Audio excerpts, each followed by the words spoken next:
We touched on it with Tom, so we might as well get into the big game of the Six Nations this weekend. How do you guys see Wales, England panning out? Running seamlessly into the game off our conversation there. Belter of a game, I think. Marco, Maro, and Marco. Who's Marco? Who's Marco? You always say this Marco fella. Who's and then Marco? I have to look at my notes, and I'm like, yeah, who's Marco? It is Marco. He's out, and Ashton's out as well, Yeah, and Maro. but still, I think England are a class above this Six Nations. I can't see them losing.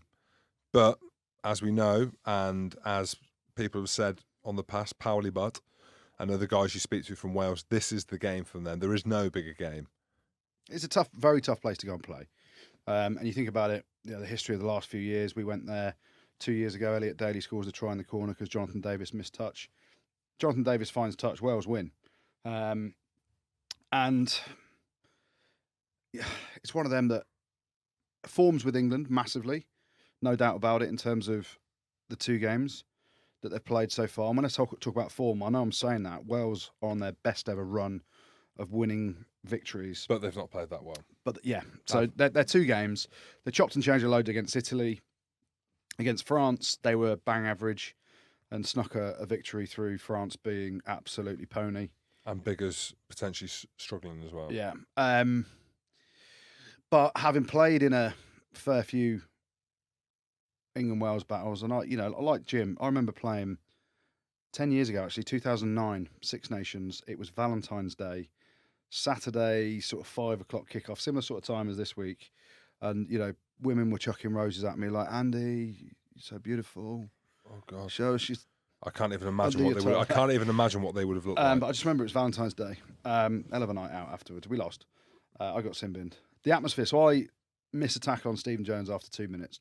Line out play, straight off the top. Jonesy attacks the line. I'm like, he never makes a break. He's passing it. So just showed him the inside, and he took it.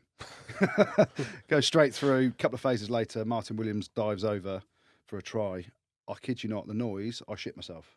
Not literally. Oh, okay. The noise, I'm like, jeez. Luckily, in the process of Martin Williams picking it up, he knocked it on, so the try was disallowed. But the atmosphere there is phenomenal. The Welsh absolutely detest the English. You hear stories of them. When we were there on the bus, they throw shit at the bus. You've heard stories about people headbutting the bus, whatever. They are so passionate, and it's an amazing atmosphere because it's right in the city centre. The stands are close to the pitch. They go up really vertically compared to Twickenham, where it's more of a receding. What's the opposite to vertical? Or horizontal.